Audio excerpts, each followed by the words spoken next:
you prematurely slated.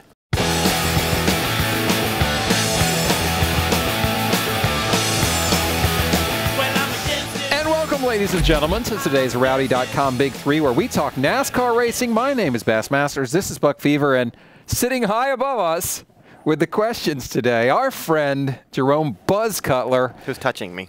Yeah, it's a little awkward right now. Very. Okay. Stop that. That was even more awkward. Could you just ask the question? You touched his nipple. So, Sunday, NASCAR said that even if Trevor Bayne decided to go Cup racing, he couldn't have his points and his win credit from the 500. Monday, they changed their minds. They did? Well, they said he still can't get his win. He still can't have his points. Right. But he could have his win if he decided to go Cup racing. Big deal. It doesn't matter. Because what does that mean? By some crazy stretch of imagination, he could like win, get in the chase by. But he can't, because he has to be top 20 in points. I know. To get in via the wild card. He's not going to be top 20 in points racing 25 out of 26 races. It's just not going to happen. I really believe that they should allow you to switch. They should allow you to switch. But look at it this way. They made this rule to protect the nationwide drivers from the Cup guys.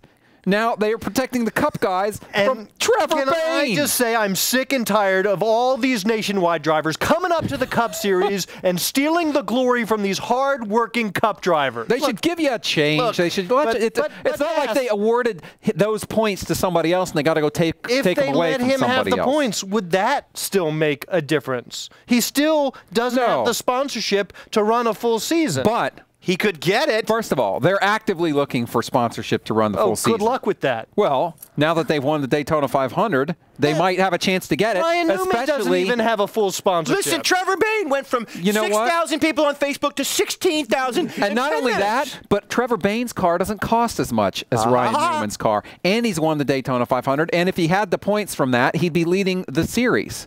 And he'd have a decent shot to kind of stay in the conversation for a while. Now, look, I'm not going to anoint the guy the next big thing just yet. He showed a lot of maturity both at Texas last year and in this race. And he's got to win. He's 50% right now. That's pretty good.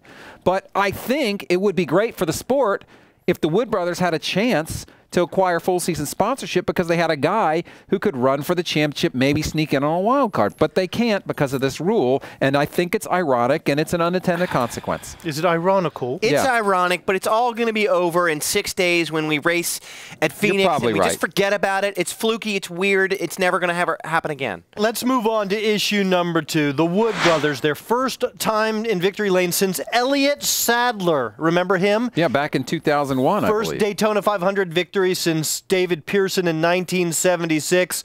Our fellow Virginians from Stewart. How good was it to see the Wood brothers back in victory lane and giving Ford their 600th victory? I got to say, I mean, it was great. 7 decades of winning, that's just tremendous. I mean, these guys have been in the game so long, they revolutionized the pit stop. Like I said, this is the greatest feeling that you can have.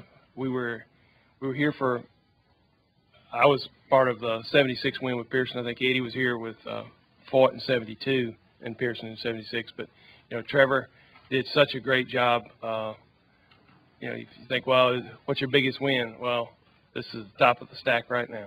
Well, you know what they talked about afterwards, I thought, at the Champions Breakfast on Monday morning, which was interesting. He said, hey, one of the Woods, don't know which one because I only heard the audio, said, hey, we're the same guys that missed this race a couple years ago. They had some rebuilding to do. A lot. And part of that was a more a closer alliance with Roush Fenway Racing, which they did. And this was validation for them in many ways of the progress that their race team has made. And that car's been fast on a number of occasions. And you know what? When they went to a part-time schedule, I think most people in the garage thought, oh, God.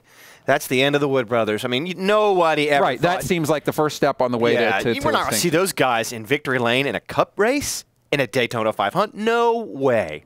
So good on you for coming back. Agree. One of the stories coming out of the Daytona 500 was the engines. Of course, the ECR engines seemed vulnerable. We lost 2 of them, 2 contenders. And the Ford engines, the FR9 was designed to cool a little bit better, and it evidently did, have we seen sort of a shift from the ECR power to the Ford power? No, we haven't, because this is a restricted engine.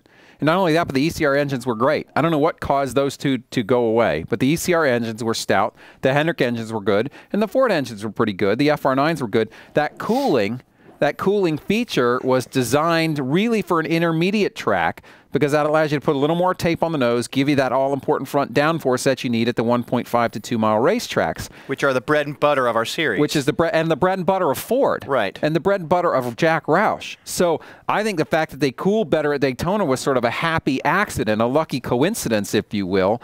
And it worked out well for them. Buck Fever, are you concerned about the ECR engines after Jeff Burton and Kevin Harvick left early?